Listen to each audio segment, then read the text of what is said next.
Well, good morning, fam. It is another episode of Unpublic with Citizen Stewart, and today our very special guest, Ray Ankrum, who is 1/4 of the 8 Black Hands, the America First portion of the 8 Black Hands, as he mentioned to people last night. Good morning, brother. How you doing? I'm doing well, man. Nothing wrong with putting America first.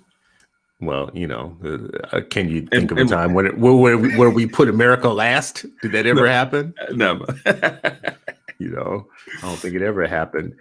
Well, listen, I asked you on last minute, kind of, but I want to keep talking about so-called parent engagement, so-called meeting parents where they are, and meeting schools where they are. There might be a need for a two-way relationship.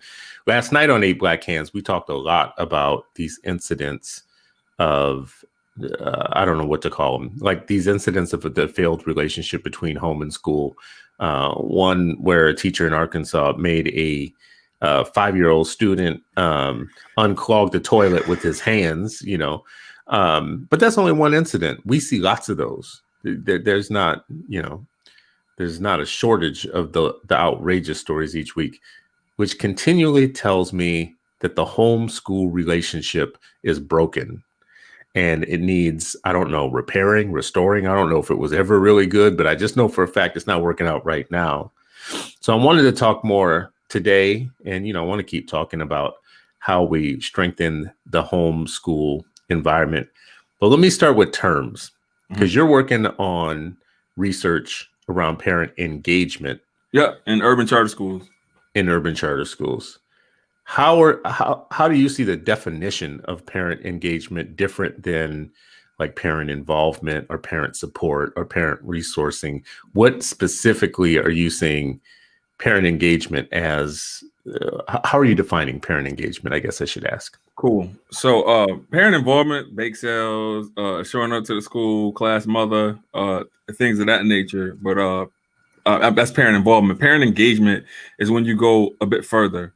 The things that you're doing at your house, the things that you're doing in order to prepare your kids for the education that they're receiving, i.e. Going to the library, getting a library card, creating an environment at your house that's that mimics the literate environment of the school. Just the above and beyondness of what it would take in order for you to be more than just involved. Logging into the grade portal, knowing what assignments are due, being able to help your child if they're not able to complete the assignment, and then if you're not able to help the child, also being able to find the resources or ask for the resources in order for your child to get the help that they need, the help that they deserve in order to complete assignments. I would say that's what parent engagement is. A lot of that sounds like that's on the parent, though, right? Like what the parent is doing. Okay. Yeah. So those are like signs that the parent is engaged, that the parent is being active, going to the library, supporting school at home. So when it comes to the school, what do you think schools are doing to help the parent to understand grade by grade what they need to be doing at home? This is one of my frustrations as a person who's, I say it, a lot now because I'm old, but I'm going into my 4th decade of parenting. Yeah. And I haven't seen yet a school that says it's the beginning of 1st grade or 3rd grade or whatever. This is what needs to happen for your kid in 3rd grade this year. I haven't seen that happen yet. Have you? I have. Yeah. I think we kind of do it here. We do, but that's probably because I'm here. But I've seen some schools do it really well, and I've seen some schools do it really badly. And shout out to my school that I worked at in Baltimore State Public Schools, Northeast Middle School. I felt like our parent outreach at Northeast was amazing. Worked under a principal by the name of Miss Wanda Young. She came out of New Leaders, New Schools. She started off as a CEO. I want to say if it wasn't a pharmaceutical company, it may have been Big Tobacco. But she transitioned into education. So she ran the school more so like a CEO mindset as opposed to a traditional education mindset. So then parents were seen as like customers, right? And so like, how can you provide really good customer service to parents so that parents would want to come back? So they would want to put the next generation of kids in the schools or whatever. So I always took that business-minded approach with regards to how I interact and engage with parents. Because you want parents, like when you go, think about it, when you go to your favorite store, why is your favorite store your favorite store? Your favorite store more than likely is your favorite store because of the level of customer service that you get when you go to that store. Like you want to walk out of that store feeling really good about your purchase, because if you don't feel good about your purchase, you're going to have buyer's remorse, right? And Amazon's my favorite store. Well, of course. Yeah. So I like it because it's just reliable. I don't need a lot of customer service. I just need you to get my thing to me within 2 days. But it's the same thing with schools. Yeah. I just need for you to teach my baby to be able to read and to be able to compute math, right? So like that same simplicity that you want with Amazon, it's the same kind of simplicity that you should get with schools as well. But a lot of us don't get that, right? And then, part of my research talks about how just in urban charter schools that are predominantly Black and brown, in suburbia, the way that lens works in terms of how we look at parent engagement, we're looking at parent engagement through the eyes and the lenses of the white middle class, not necessarily through the people that we're servicing, and that's where we go wrong. Mm-hmm. How are they different?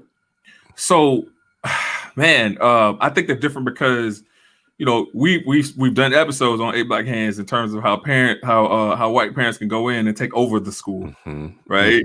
And so I think that their level of agency and their ability to access resources, their ability to raise capital for resources, and just the free time that they have, right, allows them to go in and be chaotic if they want to be in a system that they want to like overturn.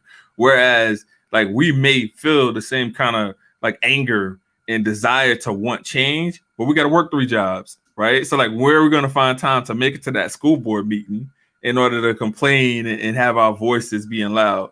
So, it's just depends on circumstances. But if you really want change, then you'll find time. Like we always say, hey, you find time for the things that you want to find time for. And so if something is happening at my kid's school and I want it to change, then maybe I got to take a shift off. Maybe I got to use some comp time, but I'm going to show up to that school board meeting in order for folks to know how I feel about a situation so it can change. I mean, why do we always say this thing around parents with multiple jobs and 3 jobs? Bro, I mean, why do we say that? Because like, well, I don't buy it. Well, I'm sorry. You know what I don't buy about it? Here's what I don't buy about it.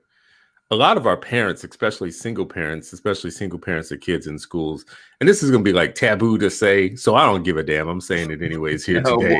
A lot of them don't have 1 job. Stop it.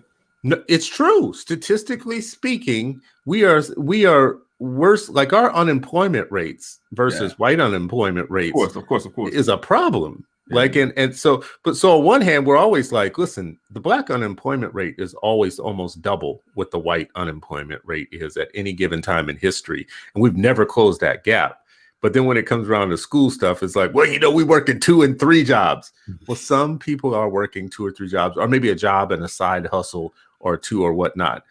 But let's not pretend the reason that we're not engaging with schools is because we don't have the time because we're working so hard. A lot of times the reason is that the school is a painful experience to engage with. Like it makes us feel like crap to engage with your schools, right? Yeah, based off of I mean, like a lot of parents, like based off their lived experiences or whatever, like the last thing that they want to do is go into a school that has caused them anxiety through not only through the years that they were in the school, but then also anxiety in terms of like reliving the horrible nightmare of having to be at a school that they were. And so I think that's where school choice comes into play, because it's like, listen, if I got the opportunity to kind of break a generational curse in terms of putting my kid in a school that I know I struggled in, and that I know the same teachers are there, same leadership is there, same mindset is there, then I'm not going to make the same choice that parents always want better for their kids, right? And so school choice allows them the opportunity to kind of dive into that. I want better for my kid.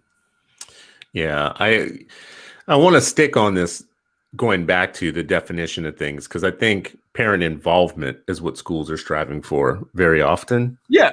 So instead of engagement. You're instead of absolutely engagement. right. Because listen, it has to be a partnership, right? And so in a partnership, that means that stakeholders have the opportunity to express things, right? The parents want acquaintances. I mean, I'm sorry, schools want acquaintances, right? I'm serious. They want acquaintance relationships, right? So they want to be able to call you when they need you, right? But they don't really, they don't really want to hear what you have to say, because if they wanted to hear what you had to say, then the relationships with the school and parents will be different, right? It's like, all right, when I'm about to make a big decision that's going to impact your child, I'm gonna bring you in and get feedback from you in order for you to have buy-in with regards to what's going to happen, right? Because like even with teaching, with parenting, if I have buy-in, if I have a say in terms of like what's going on or what's going to happen, then I'm going to be more involved and I'm going to be more willing to kind of support you than I would be if I didn't have any involvement. Of course, we know that there are schools or there are places where it seems like the teachers have tried everything and the schools have tried everything and they're still not getting any type of relationship or rapport with the parents. Do you think that maybe in some cases it's just not going to happen? So you just have to do what a lot of schools do, which is just teach in spite of the parent relationship? Or do you keep trying and expending resources to trying? So if you're trying and you're not reaching parents, then I need to examine those practices. I need to know exactly what you're doing in terms of this try thing that we're talking about, because a lot of times, engaging parents starts with a positive phone call, like something as simple as a positive phone call, something as simple as in the beginning of the year, I'm gonna call you to tell you your baby is smart, your baby is doing the right things, your baby is following directions, your baby is coming up with compound sentences, something good, right? So like, so it takes away from that whole deficit thinking model in terms of like, all right, well, I don't view your child as someone that I would send to the bathroom in order to unclog a toilet with their hands, right? I see your baby as someone that could change the world. And I think that once you make that phone call and you allow parents to know that, hey, listen, I think this teacher thinks that my baby could change the world, then the whole construct of the parent-school relationship changes, right? And so now when you make those calls when you most need it, and you're like, damn, well, the kid wasn't behaving today or whatever, then that parent is going to support you even more because they know that you care about their kid. If they feel like you don't care about your kid, then it's like, oh man, why is this teacher calling me? This is annoying. This is this is that. But if I know you care about my kid, then I'm gonna run to that call, right? I'm like, oh, the school calling, right? As opposed to, damn, the school calling. It's different. I actually read something a while back. It was a thread from teachers talking about their experiences with calling home, and I don't mean to laugh, but it's a lot of hey, listen, being real though, it's a lot of anxiety. When you call, I would 80%, let's be real, 80% of teachers are white female, right? And so if you don't have a relationship with Black and brown parents and you don't really understand the culture, you don't really understand how to approach them in ways that are proper and in ways that are respectful. And if you're looking at them to answer these calls, answer these questions in ways in which your parents, the parents of the 80% of white female teachers would answer these questions or whatever, right? Then you're going to be sadly mistaken, because that's not how our parents think. Our parents don't think like those parents. Woo. There's so much here, because like in the thread that I was talking about that I read, the teachers were talking about getting cussed out even when they were trying to make like the good positive, call home. And so then you do it again. So then you do it again. Well, I mean, part of the response was, "Stop calling me, damn it." Well, that touches on what you talked about earlier, right? Yeah. It talks to the fact that these parents have had really traumatic experiences in school, right? And so, based off of the trauma that they experienced in schools, like this is how they're gonna react, right? So you may not for certain parents. Okay, Ray, just stop for a second. For a second, because I agree with you. I believe in all this, like schools got to meet parents where they are, and they got to like I'm that guy. I'm your guy with that, right? Yeah. I'm also the guy that if I was a teacher, if Chris Stewart were a teacher, if I were a teacher and I'm calling home to your house to tell you how your baby is doing in school and I have something good to tell you, and you either cuss me out or hang up on me or whatnot, that's the energy we got. That's it. I could give a damn. Just like honestly, I'm being real as a person who's not an educator, not in the classroom, don't understand everything that y'all do on your side of the fence. I'm just saying, if I bring my attitude into teaching, I'm going to want to do my best. I'm going to want to be that teacher who doesn't do all the stuff that we talk about all the time that teachers do, like have low expectations of students, do racist things to students, clip their wings and limit their potential and limit what they can read or how far they can go based on my own. I'm going to do all that stuff if I were a teacher. I'm also not going to take your nonsense. Okay. I don't know how you feel about that, but honestly, like if I was one of your teachers at your charter school and you're the superintendent, I'm gonna come sit in your office at some point and you're gonna be like, Chris, I got a complaint that you told a parent where she could go and how she could get there. And I'm gonna be like, yep, what's the problem? Yeah. What's the problem? I called her to tell her that her son did something very cool today or very well. And she told me she didn't want to hear from me anymore, to stop calling on her personal phone, to go to hell and blah, blah, blah, blah, blah. And I matched her energy. Yeah. Okay, so now what? You're my principal. I'm a teacher. Now what? Help me. Tell me what you're going to tell me now. Hey, that's a tough one for me. I'm working on myself because because honestly, the teacher that you just described that Chris Stewart would be, that was the teacher that I was in Baltimore City Public Schools. Listen, I match energy, right? And so if I'm calling you and you cursing me out, then we got to talk face to face. And so those were the parents that, I was showing up to their houses like, hey, listen, I called you today to have a conversation with you about so-and-so and to let you know that they're doing amazing things. I don't necessarily think that conversation went the way that it should have gone, in my opinion. And so therefore, I'm coming to your house in order to have this conversation with you face to face so that you, number one, know that I care about your kid. If you got a problem with me on the phone, are you going to have less of a problem with me if I come to your house? So this is how I've seen parents work, right? Yeah. And especially parents in the inner city. When you show up, they know you care. When you call, it's like, all right, well, is it artificial? I don't really know. But then if you're having a conversation with them in their face about, hey, listen, I really care about your kid. I really think your kid could do some amazing things. I really think your kid could go to college, right? Then that changes the paradigm of just that changes the narrative, right? And so when parents know that you care, right, and then that word gets around. So, I'm coming into school the next day. It's like, yeah, man, listen, we better make sure that we're doing what we need to do in Ankrum class. He'll show up at your house. He'll pull up. That's a difference. You did that in Baltimore? I did it in Baltimore. I did it in Harlem. I'll do it now. I pull up. and you did that in Wire country, the Wire. Yes. So yes. But I mean, here's the thing. Like because here's my thought behind it, right?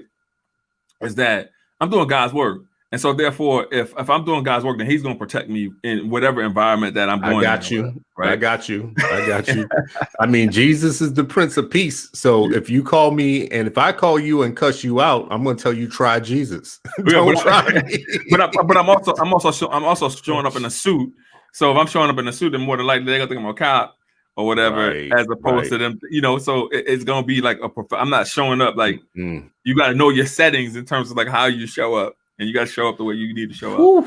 I mean, listen, you know what? I give teachers so much smoke and I give schools so much smoke. But in a situation like this, this is where when I say the home-school relationship is broken and we need to repair it, we need to not just repair it, but we need to strengthen it. For those people who are going to send your kids to a school, because not everybody has to.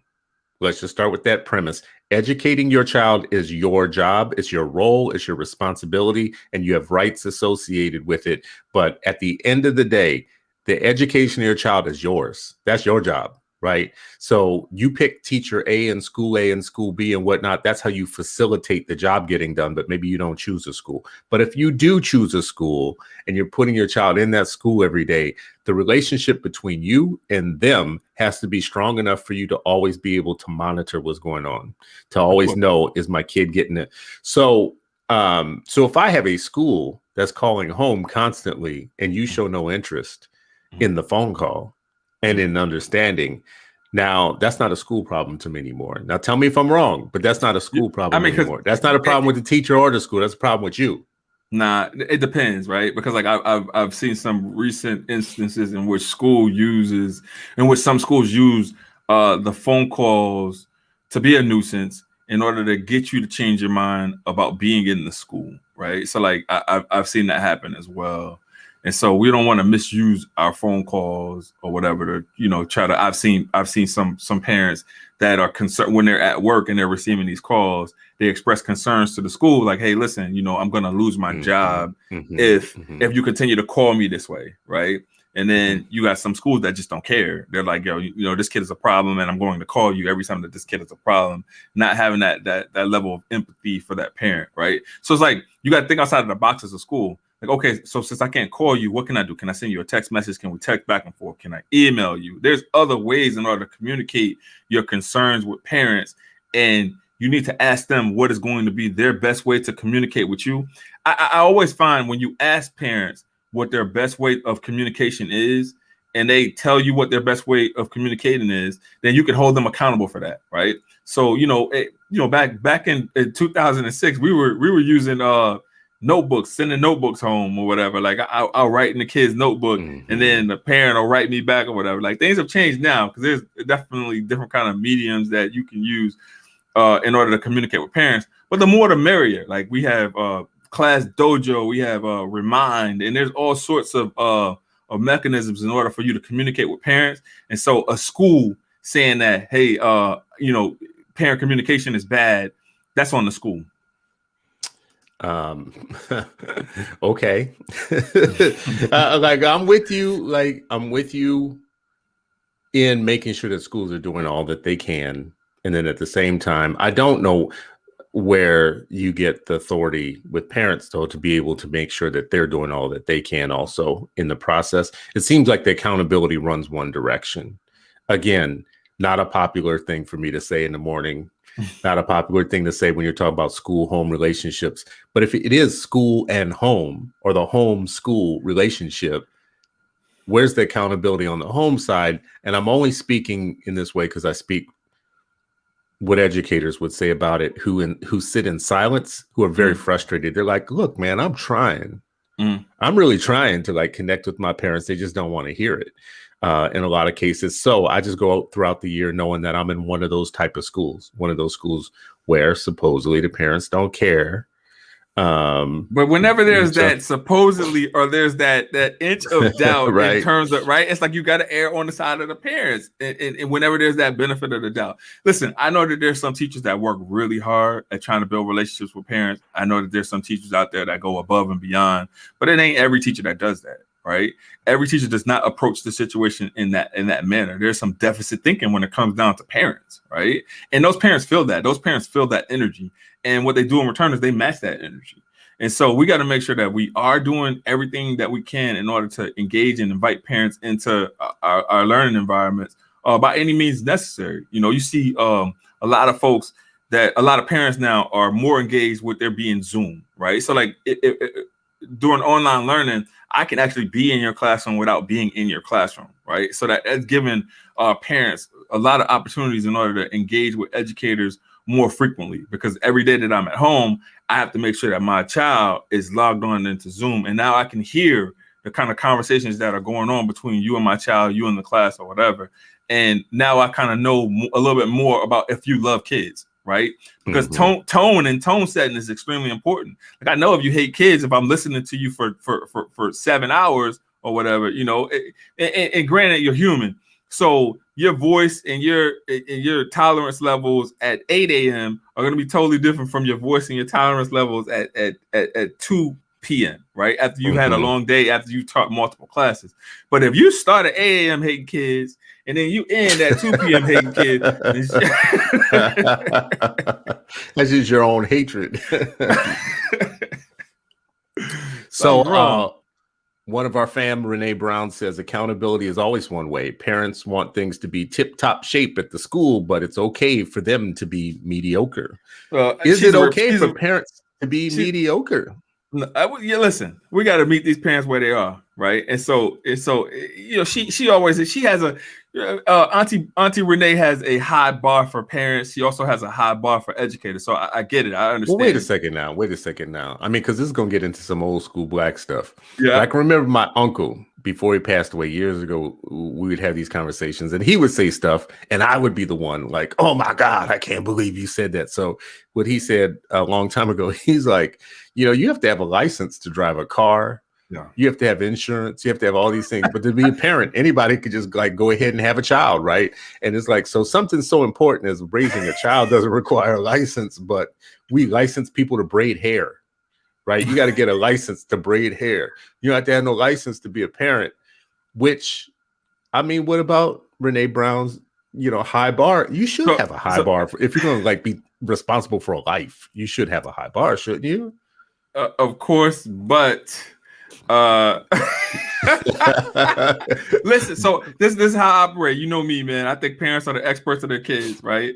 And so there's a level of expertness that exists in terms of like how parents engage and with their own kids, how that's communicated to other people. Sometimes that could differ depending on the parent.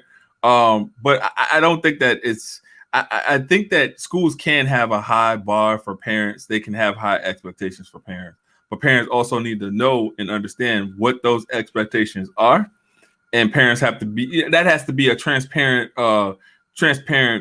dynamic between the school and the parents, right? It can't just be, I secretly hold these expectations for you. I never tell you what these expectations are. And then when you don't meet these expectations, I look at you sideways. It can't be that way.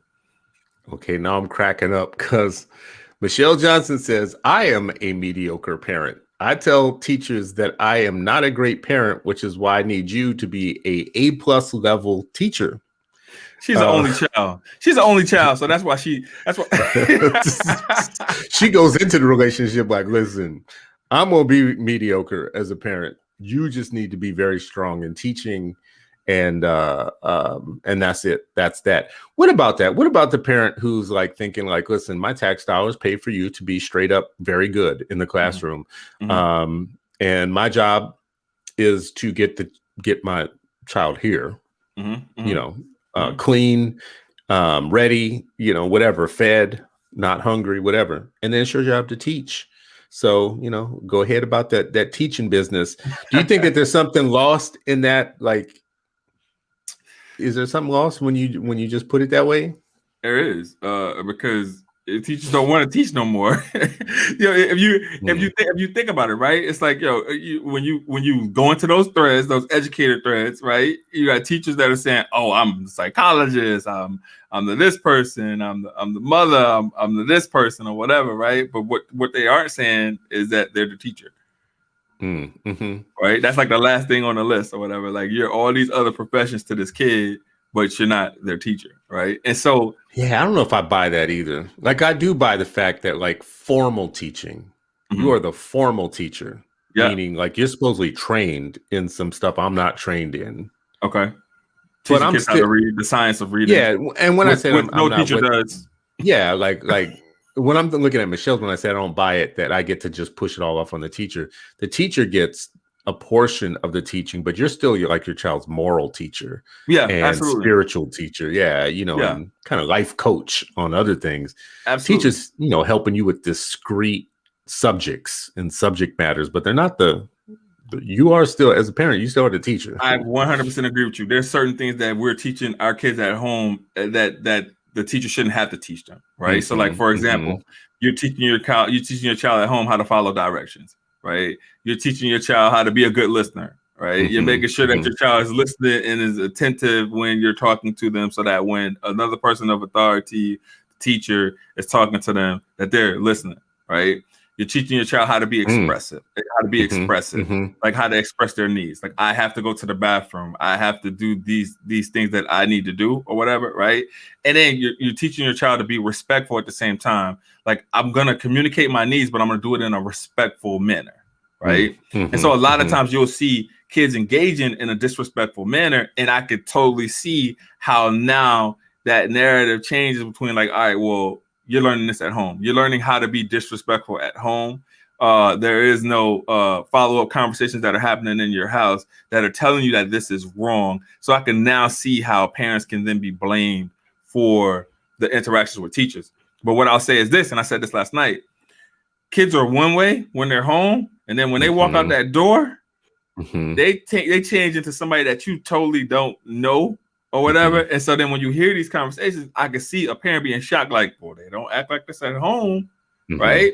But just because they don't act that way at home doesn't mean that they're not acting that way at school, and you need to check that. You need to find a way to be in that classroom. So even if you got to take a day off, I will take a day off and go and sit in your class with you in order to make sure that you're doing what you need to do, so that in your mind it's ingrained that my dad is next to me right now, right? And if I act out again in this person's class, my dad will be next to me again, right? And I think that parents need to take those additional steps, and that's engagement, right? Like, you're not gonna call me and tell me that my kid is doing something and then me not follow up with my kid to make sure that my kid is not doing the right thing.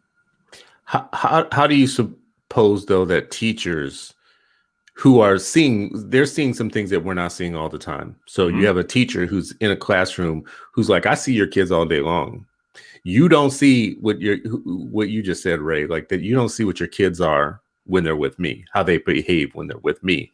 So that teacher starts developing a narrative around, like, listen, I'm a little bit of an expert on your kids, and most of what you're talking is some mythical nonsense about your perfect little child, your little angel that you have in the classroom, right? So that teacher over time starts resenting the words accountability, in the sense of, like, accountability when they know for a fact that your child comes in there tearing up the joint and there's no accountability for you, and there's little bit of accountability for the child. If they behave wrong for too long, you can get them out of your classroom or whatever. But in general, their narrative starts developing as like they're martyred in the job. That depends on the relationship that you have with parents, right? And that's why they need more. That's why we need more black male teachers, right? Because based off of the relationship, so they can whoop these kids. Nah, not at all. But then why? Why does it make a difference? There's certain conversations that I'm going to be able to have with there's certain conversations that I'm going to be able to have with a mom that maybe somebody that can't really identify with the culture can have with that mother, in terms of, like, me setting that kid up for success, and then setting the parents up for success as well, right? Because I can have a conversation with a parent and say, listen, here's why the bar has been lower for your child. The bar has been lower for your child because they don't sit down. They don't know how to act in class, right? And that they're going to take that better coming from, most times, they're going to take that better coming from me, a person that they know cares about their kid. So then we talk about, what we talked about last night about just coming up with this plan for parents, right? So now we have a personalized plan in terms of, like, how are we going to get your child to college, right? And here's what you need to do as a parent in order to get them there, right? There's some things that you need to do, and there's some things that I need to do as the teacher, right? But most importantly, there's some things that you need to do as a parent, because it's a 24/7 kind of thing, right? So, like, if we got these 24/7 wraparound services between what the teacher is giving and then what the parents is giving, right? Then there's no way that child can fail. There's no way that child can now fall through the cracks. Okay, so, I mean, and today this is good to have this conversation with you, because I do feel like a 360 on this is important. Like, I normally speak as a parent activist, as a person who has had to fight and be diligent and militant about my own kids' education, right? So I'm talking for parents oftentimes, and not for them, but just for myself, and then through me, like, they may relate. And I have a partner in life, my wife. So my wife and I think she has known over time that it's better for her to be the main contact with the school. And for me to be the backup, for me to be the heavy when there needs to be a heavy, but just so that we maintain a positive relationship, with the school. So she emails teachers, they get right back to her. Our teachers aren't like, the teachers in our school aren't the problem cases that we talk about in a lot of cases. They do things like they don't update their grades fast enough. Yeah, they do things. Yeah, I mean, when I say not fast enough, I mean, like, going beyond a week and 2 weeks, and you don't know what's outstanding and what's not. So it's becoming like a job for my wife, actually, just to keep up. We have 3 different kids. 2 of them have multiple different teachers, and their teachers have very different communication styles. They have very different styles. Like it takes 24 hours to update grades on certain things. It takes another 2 weeks, right? Like it takes one teacher this amount of time to do X, and it takes another teacher forever. We have some teachers that are taking attendance and then expecting you to be there and then expecting you to participate. And then there are some teachers who take attendance in the first couple of minutes and you can shut off your camera and be done with it after that. We have some teachers that are some teachers that are teaching them. And some teachers that are like the kids are literally complaining to me. I hate her class because she don't teach you anything. She doesn't teach. She just like starts the class, takes attendance, and then points you to like a video that takes you 30 seconds to watch. And then you write a worksheet or something out. And then that's it. Boring. Like this is the kid responding. So we're seeing all different types of teachers' behavior. And we're not the ones who are hard to work with. But I will say this much. I said all that just to say I'm talking from a parent perspective usually. But when I talk about the homeschool relationship, I want to understand the school side. So I want to empathize a little bit with the teachers, like with what they're going on, what they see, because I don't want them calling us out for stuff that they know is factual. Like not all of us are showing up the way that we should be. And I don't want them to call us out for that and not have an answer for it. Like, okay, I get it, or I understand. I used to volunteer or go to schools for, when we were still in person so I could visit. I'll just give you one example. I went to one of my kids' schools and volunteered for a morning. And there were, I want to say 2 kids that I know from their bus stop, from their neighborhood that were in that class. And when I tell you that me and one of the other dads from the neighborhood, when we both volunteered and we were tired after about 6 minutes. And I think I've told you this a million times, like kindergarten is the only grade I would probably teach if I ever wanted to teach. Is the only, oh yeah, I love kindergartens. And when I visit schools, I always want to see a kindergarten because that's where I think that there's still possibility and magic happening and kids believe in magic still. So I love that. But man, when I tell you that like some of these kids were off the chain, they were like, so you had the difference between the shy kid and the kid who was well-contained and mannerable and the one who said please and thank you, all the way up to these jokers jumping off of chairs and desks and whatnot. Mr. Stewart, and coming ringing around your neck and grabbing on you and all kinds of stuff and whatnot. That's only because they're happy to see you, bro. They are, but the teacher's trying to get them to sit on their squares on the carpet. Right. Yeah. And you had the percentage that were doing exactly what she said, like she said. And then you had the percentage that were doing what she said, but they were still a little fidgety, still looking around, poking the other kid or whatnot. And then they had a couple of them jokers that just actually wouldn't sit down at all. Yeah. And me and the other dad looked at each other and was like, God damn, I'm tired. We've been here for like no time at all. And I'm tired. So it's a bad thing to admit. But I sympathize with the teacher in that case because the teacher was like, kids, blah, blah, blah. She's talking in a little soft voice and these jokers running through the classroom. I'm like, you better put some bass in your voice. No, so then you don't want to raise your voice at the kids, but then that's when you have those. That's when those are the type of conversations that you need to have with parents in terms of like, all right, well, so you said this, man. You keep saying these amazing things, bro. I think you need to write some of this stuff down and package it, right? Because there's certain things that you need to know coming into kindergarten, like what your kid needs to know, right? So your kid needs to know what a calm body is. Right, your kid needs to know. My bar is high, so kindergarten, your kid needs to be reading. I know El Michelle gonna have something to say, but kindergarten, your kid needs to be reading. Right? What are you doing at home for these first 4 years besides teaching your kid how to read?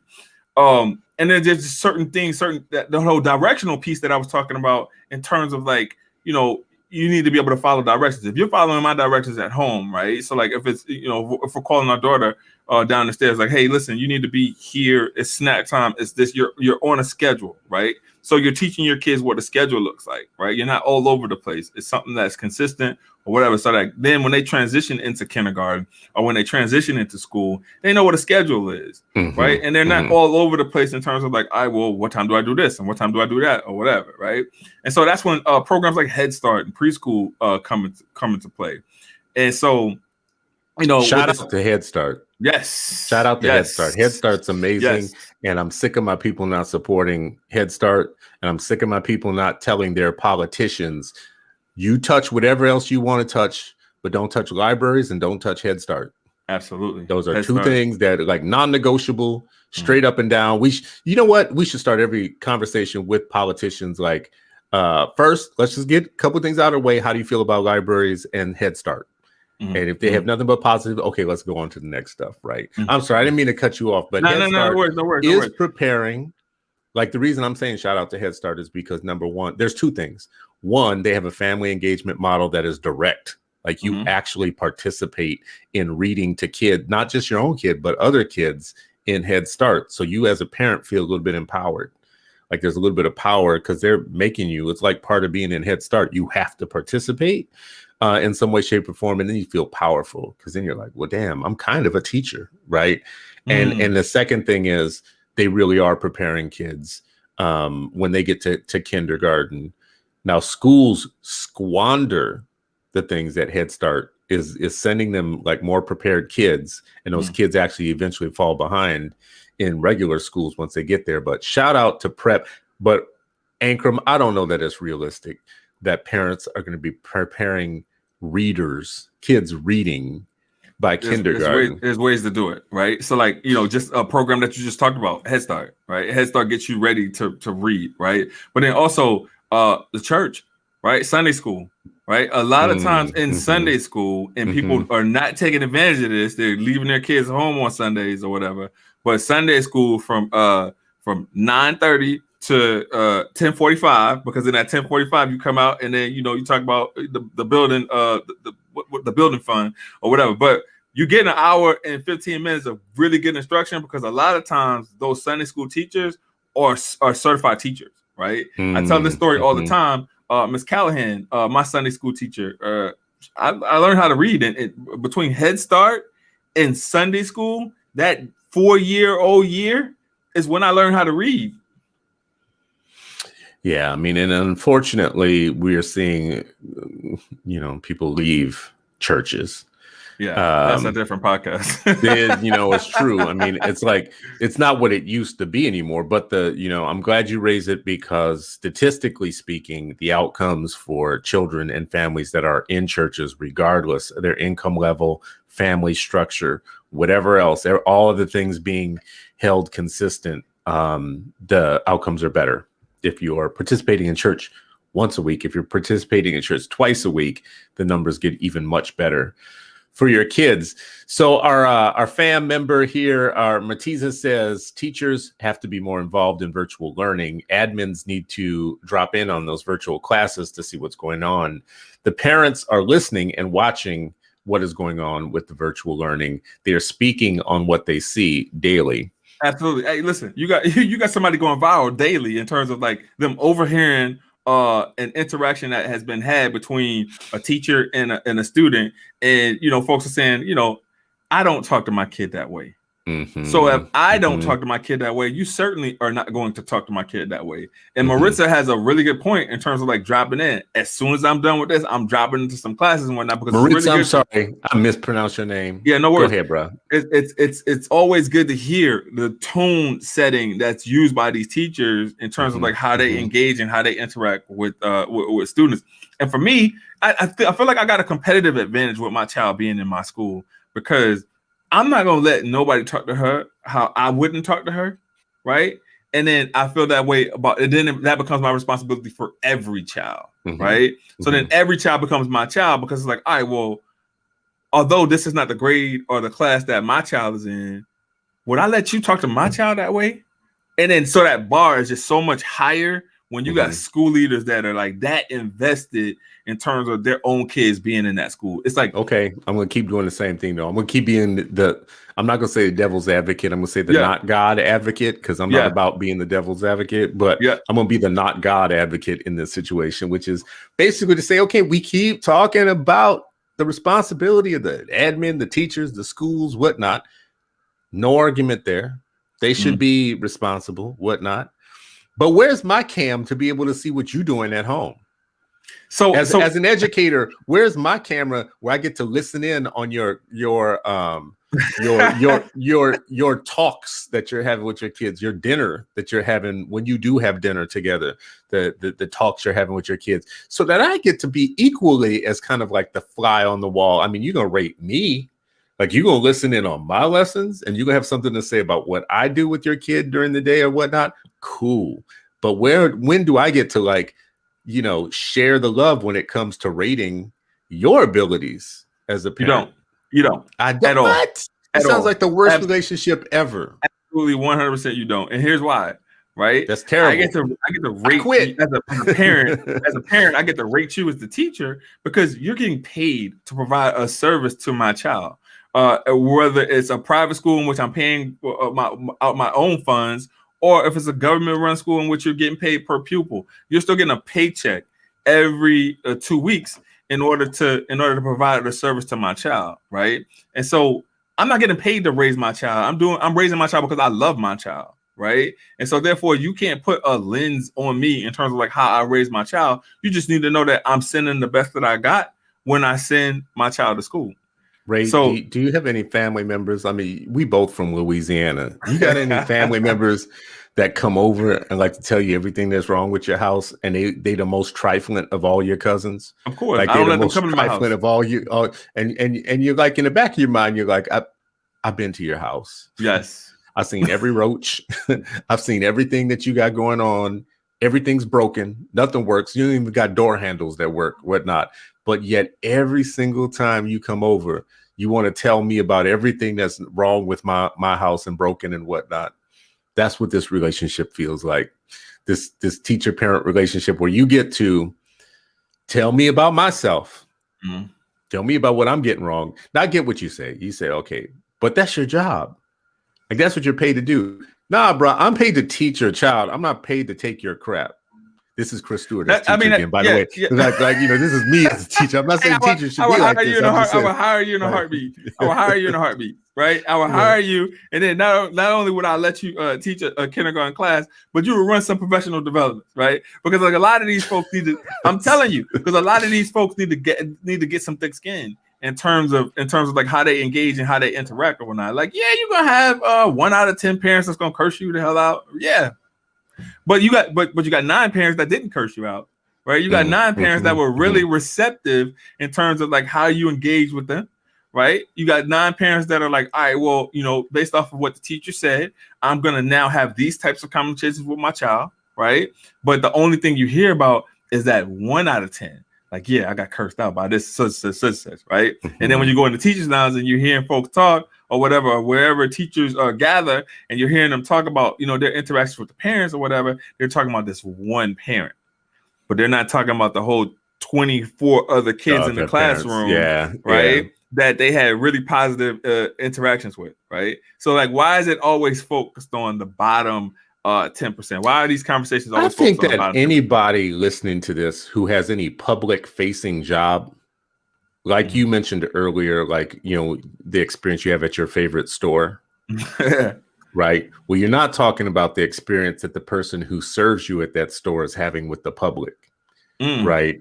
That parent, that person, and I've been, you know, I did retail for years, so that person is having wildly different experiences. Now, I could have like several good interactions with a good customer throughout the day, but the thing I am going to remember is the jackass customer. Of course, right? The one who comes in and demands everything, and, you know, wants to you working at Target and they want to return, you know, stuff from like Sears, and you're like, this is Target, this isn't Sears, and they're like, let me talk to your boss, and you're like, you could talk to my boss all day long, but my boss still works for Target, right? like so unless you like wanting to talk to my boss at Sears where I don't work, this ain't gonna work out for you. But you remember those, and you come home and you course. talk about those, and those are the ones who make you wonder why you're in retail in the first place. Like after a while, the great customers, the really nice people, aren't the ones that dominate in your mind.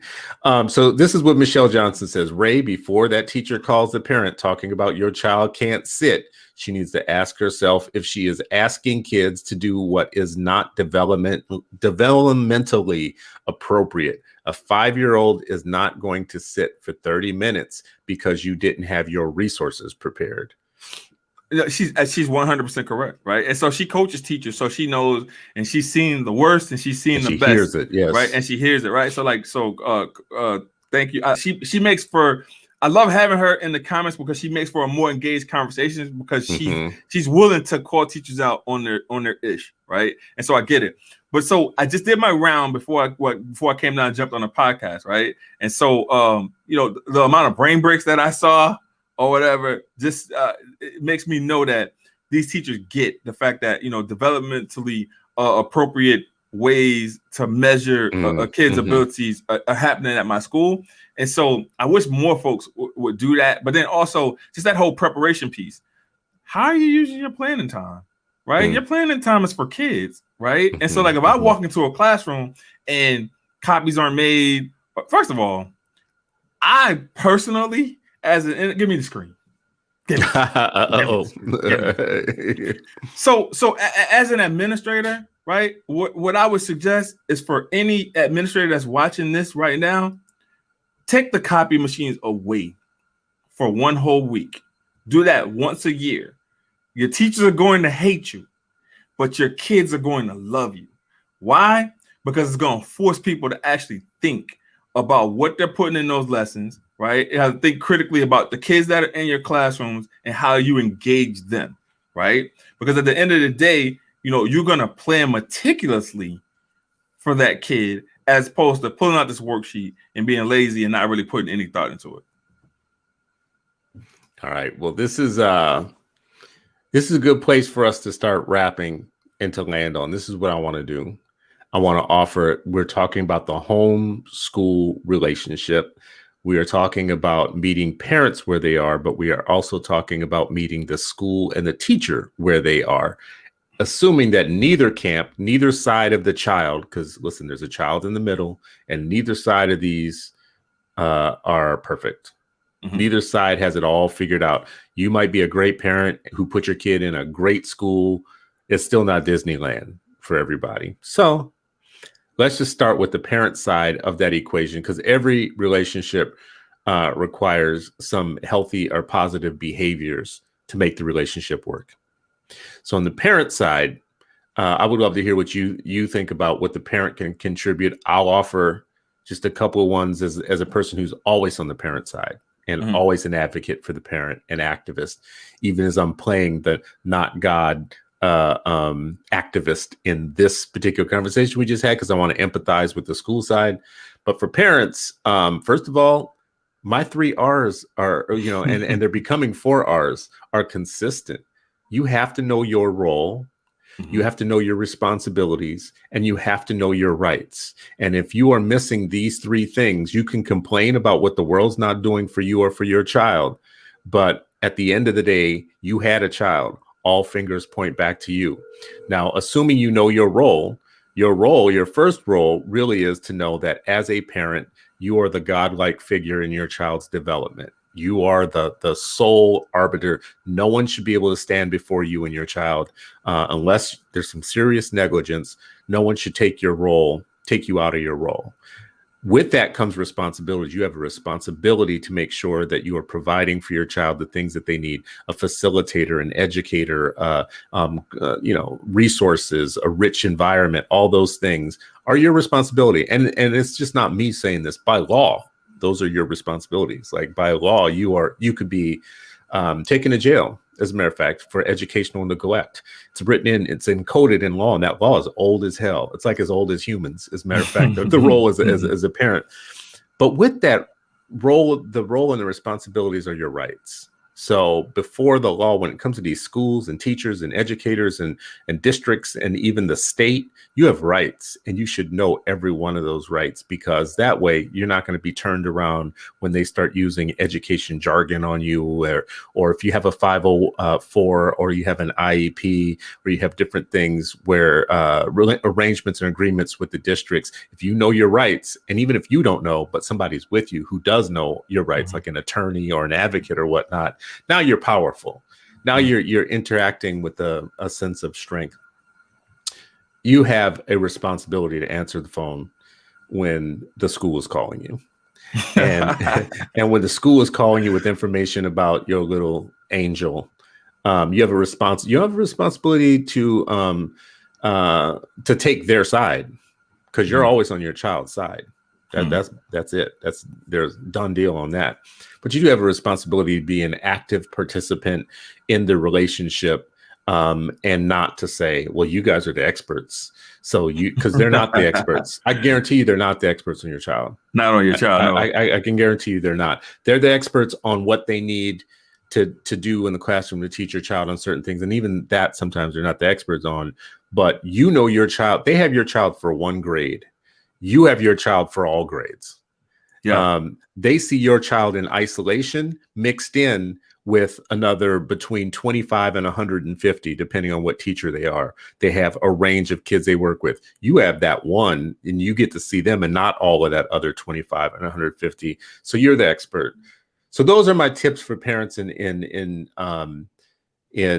maintaining the relationship. Know yourself, know your kid, know your rights, and be responsive.